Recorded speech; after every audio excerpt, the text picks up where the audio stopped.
Humanity, our ever-increasing need for energy of all forms is our greatest threat. Our choices in life are largely designed by a corporate world driven by money. We light up the night for fear of a darkness that won't harm us, and in the process create one that will. We are all guilty. What is the answer? Some say nuclear. Then again, that might not be it. Archaic coal? Diesel generators perhaps? Hydroelectric? Dams have some issues too.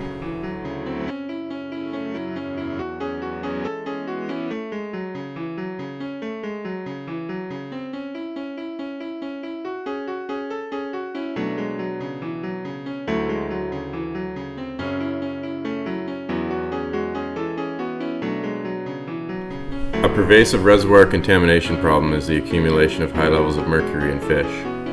Mercury is naturally present in a harmless inorganic form in many soils.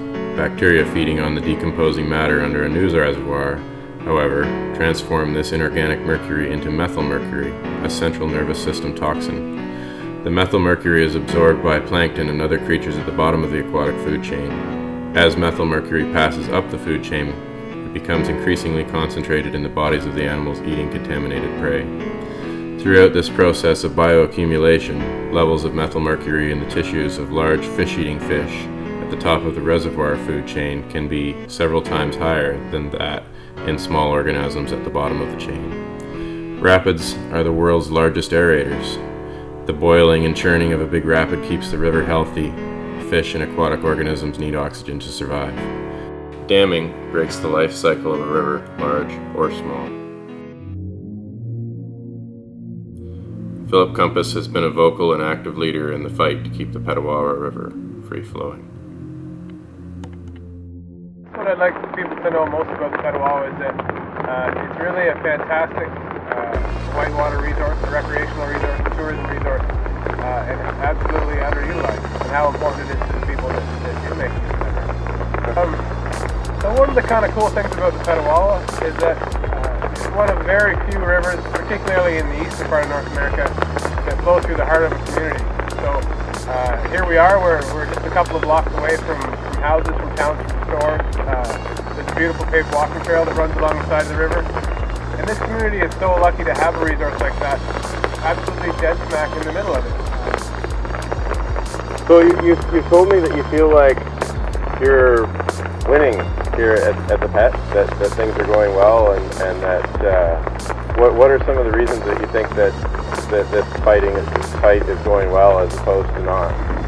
The Petawawa was declared last week as one of only 62 navigable waterways across the country, so think what you like of the government and the process that follows it. I'm certainly very pleased to see that the Petawawa is considered among the top rivers in the country, protected that way. But the tide is starting to turn here on the Petawawa. There's been a lot of really positive developments, and I'm really optimistic for the first time in 4 years that this project is going to turn out well. The recent legislation change is positive. There's been some action on behalf of the First Nations in protest of the dam that's been a positive. What are some of the steps you think that people out there that have rivers that are threatened could or should be taking to help in their fight to save their river? If you want people to protect something, they have to value it. And so myself and a couple of others in town started to think about ways that we could get people to value this resource. Even people that live in this community aren't aware of what they have in their own backyards. So we thought if we want people to take action to protect it, they're going to have to care about it. And so we started a festival to try to bring some people to Petawawa, to try to bring people out of their houses and down to the river to see the trails, to see the whitewater, to see how much we as whitewater paddlers enjoy it. And really just sort of get them to recognize the value of what they have. In so doing, we've managed to build probably the largest whitewater race in the country, if not in North America. We've become a very important part of the tourism marketing for this country, for this town, for this county. And we've really grown something here, and people are starting to take notice. The little story I'm going to tell you is like a bit of the reason why we're up here. First of all, The reason we got it planted here is because they wanted to do a dam on this nice river. They actually wanted to do 2 dams, one on the Hawaii and Black Mass Rapid, and another one on the H2O and Moby Dick Rapid, which would have totally scrapped the whole idea of running this river commercially, and it would have stopped the whole potential of what was discovered here. So that's it. When we started Hell or High Water back here in 2009 was our first year, it had 50 people, and that was a really big day for Petawawa. So we had 50 people. That was probably doubling the total amount of people on the river that year. The club was quite small, you didn't see people out here very often. Hell or High Water has grown to about 600 participants, large race and central. Navigation patterns have changed dramatically on this river, and I do believe that was taken out of they classified this river as navigable water. That's really wicked. It is wicked. Yeah, it is super wicked, dude. Who stands to profit from this project? So, well, the project is being pushed through by a developer, Zeneca Power Corporation. Certainly they'll stand to profit from this. They have a pretty full plate. They're actually seeking to dam or destroy 19 other projects across the country, so that's a concern for us. The project, if it was to reach full operation, or as described by Zeneca, would be 5.3 megawatts, but that assumes full operation, 365, 24/7. So at most, maximum capacity, you get 5.3 megawatts. The operational factors last year were closer to half of that. So you're looking at about 2.5 megawatts electrical production. So enough electricity for 2,000 people. This community has 16,000 people in it, and all 16,000 people would suffer from the loss of that section of river.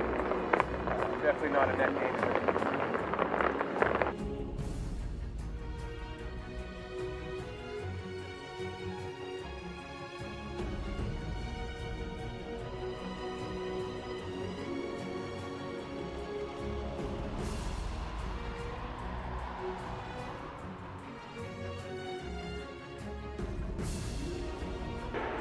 Coolest thing?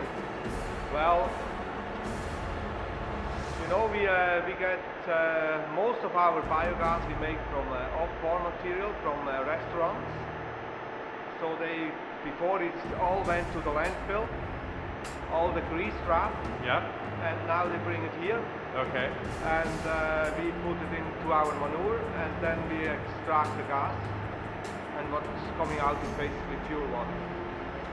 Before it had to be in the landfill, it's liquid, it's very hard to contain. Yeah. And I think it's a very, very good option we have here now for this stuff. So cool. And the manure is also is treated. We kill most of the pathogens in it, and most of the weeds, because the manure is heated 40 degrees Celsius. So you're still able to use the manure Manure afterwards? is still, it's even better. It's like compost with water in it. Okay. That's what it is. Experiment. Nice. Yeah.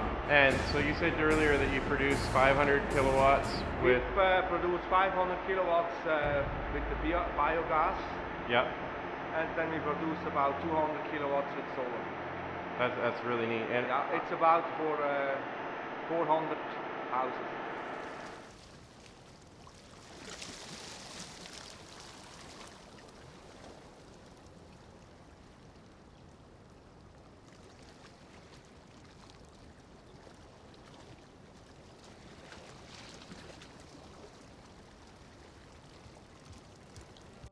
we live in a world where beauty, like these places, is for sale, and it's only a few studies away from becoming this. What will happen when all of the planet's arteries are blocked and clotted? The answer seems blatant to most who really think about it. We are terraforming on a global scale with little to no idea of the real consequences. As a species, we need to work together to create change, find new sources of energy, and reduce our dependency on the ones we have. Turn off something today that you don't need. Talk to people. Spread the word. Write your respective elected representative and let them know that you care about rivers. Have a voice.